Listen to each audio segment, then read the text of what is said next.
Hey guys, it's Harry from Inside Boxing Brain, and I'm back for another video. Firstly, I just want to start by saying thank you to everybody who has subscribed and supported the channel. We've hit 1,000 subscribers. Now, to me, that is a massive milestone. When I started this channel, I could only dream of hitting 1,000 subscribers.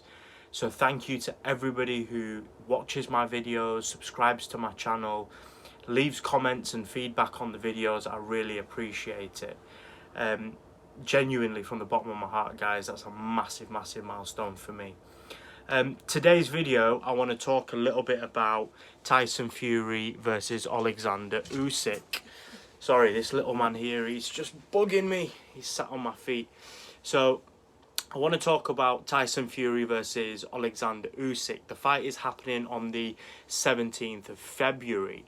Now, the gloves are off dropped earlier on last week, and the fallout from that has been massive. The amount of people that have commented on my last video, it's generally like my most viewed video.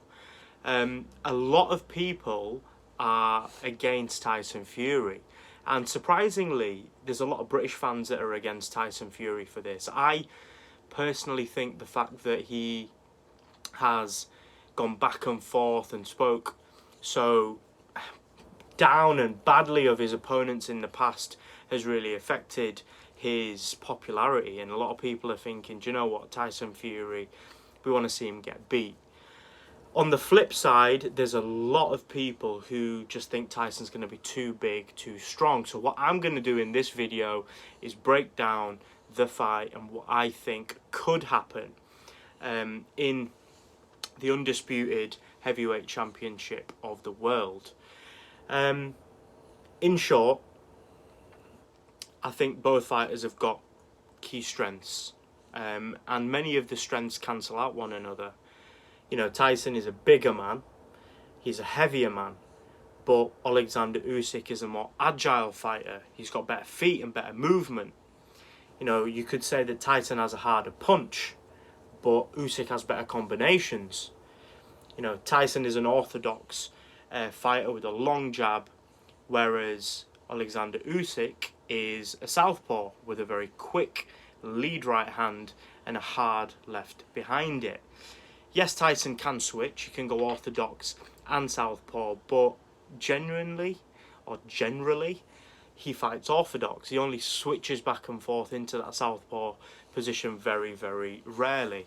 Just going to put this little puppy down. Go on, boy. So, yes, both fighters have their strengths and their weaknesses, and they can cancel one another out. But I really think this is going to come down to a battle of hearts, a battle of will. Who can perform their game plan to the best of their ability on the night? Who's going to actually execute that game plan in a way which completely nullifies what the opposite corner are trying to do? Because we already know that Tyson's going to come out with that big long jab and keep sticking it in Usyk's face. So Usyk from that southpaw position is going to have to keep bobbing and weaving, feinting, giving him different shapes, different angles. One thing that Usyk does a lot, and he did really well against Joshua in both of their fights, but in particularly the second one, he moves his head like this constantly on his way in. So what that does is it throws someone off. Now, Tyson is really good because if you notice, what Tyson will do is he'll throw the jab, but he won't throw it to the face, he'll throw it to the chest, the neck region. Really try and hit that centre of mass and slow his opponent down. We've seen some weaknesses in Usyk's game as well. The body shots really hurt him. In my opinion, that body shot from Daniel Dubois was borderline. If it was low, it was this low. But we've seen him hurt, we've seen him drop to the canvas, and I saw a video floating around of Beterbiev actually dropping him to the canvas with a body shot back in the amateur game. So we know that Father Time is undefeated, and Usyk's body is only going to get weaker. It's not going to get stronger, is it, at the age of 36? He is at the back end of his career, so this really has to be one of the key areas that Tyson Fury targets. Those big body shots. I think what he'll do is he'll hit him with a jab, right hand, smother him, walk him back, and then dig him into the body. We know that Tyson is much slower than Usyk. Their punch speed is not even comparable. Usyk's combination punching is very quick for a man who's 6'3" and 15, 16 stone. The way he puts those punches together and the way he pivots off and then lets another combination go, you just saw the difficulty that Joshua had dealing with it. And I would say that in terms of straight power, Joshua has more power than Tyson Fury. But in terms of being able to land and deliver that power, I think Tyson is much more clever and smart in the way he sets it up. So that's just a little bit about the strengths and the weaknesses and how they cancel one another out. So what do I really think is going to happen in this fight? Now, my head and my heart are definitely conflicted at the minute. My head's telling me one thing and my heart's telling me another. If I was to go just solely on the head, what I would say is that Tyson Fury is most likely going to get outpointed for a lot of these rounds. I feel that Oleksandr Usyk is going to be able to move around him and stick him with jabs in the body, keep ducking him, ducking under his shots, moving him from side to side and around the ring. And we've seen that Usyk can handle bigger men. If I was to go solely on my heart, I would say that Tyson is too big and he's too strong. That lead right hand followed by that lead jab followed by a sharp right hand is going to really catch Usyk when he's coming in.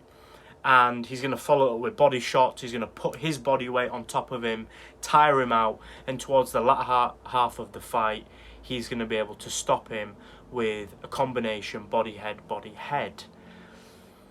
But it remains to be seen. The best man will win on the night. Us as boxing fans, we are lucky that we're actually getting to see the undisputed heavyweight fight. Big ups to Turkey El Sheikh. His name has been floating around the boxing world now.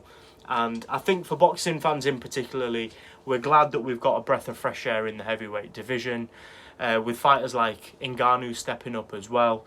But the key to all of this is Turkey El Sheikh. His excellency is what they call him. So I really want to know, do you see this being a knockout victory for Tyson, or do you see him winning on points? Do you see Usyk even having the power to be able to stop someone like Tyson Fury? Or do you think he's going to be on his bike pedaling for the whole 12 rounds, sticking, moving, sticking, moving, sticking, moving, moving, sticking? Who knows, right? It remains to be seen at this point. Now, if I really had to bet my house on it and I had to go either head or heart, I think I'll go with my heart. I really do think Tyson is going to bring these belts back to Britain, and I hope and I pray and fingers crossed that it lines us up for an undisputed all-British heavyweight showdown between Anthony Joshua and Tyson Fury. As British fans, that is a fight that we've been waiting for years, and it's at the point now where it's unjustified why it hasn't happened. It's been signed, it's fallen through, negotiations haven't happened. But I think with Turkey El Sheikh, the undisputed belts on the line, I really think that that fight is going to be able to be made. And you've seen Eddie Hearn and Frank Warren are now like best friends, best buds. They've got their big brother Turkey El Sheikh telling them to calm down and sort out their beef, and they have done. So ignore all of the hype that you're hearing. People saying that Opetaya knocked Tyson Fury down in sparring. It's all rubbish. It was debunked by Joseph Parker. A lot of people are saying that Usyk is not training properly because of the unrest in Ukraine at the minute. Again, pay no mind to the hype. Just watch the fight. Tune in on February the 17th and we are going to see a legendary night of boxing. So, 2 questions. Who do you think won the face-off? The gloves are off. And 2, do you think it actually really even matters who won the face-off? I'm so excited to see this fight, guys. Once again, thank you for subscribing to my channel. I know it's been a while since I've done one of these types of videos. I'm going to be doing a lot more. The main reason is I'm training for my own fight. I'm stepping into the ring on the 2nd of March. I can't wait to actually box myself. I did a little bit as an amateur when I was younger, and I've been in training camp for around about 5 or 6 weeks now. I'm really putting myself through it. I'm fighting at cruiserweight. I'm currently on weight. I'm at the limit already, and we're 4 weeks out. So stay tuned to my journey as well. But again, thank you for subscribing. Thank you for supporting this page. Boom. It's Harry from Inside Boxing Brain, and you already know what it is. We'll be back for another video very soon. Peace.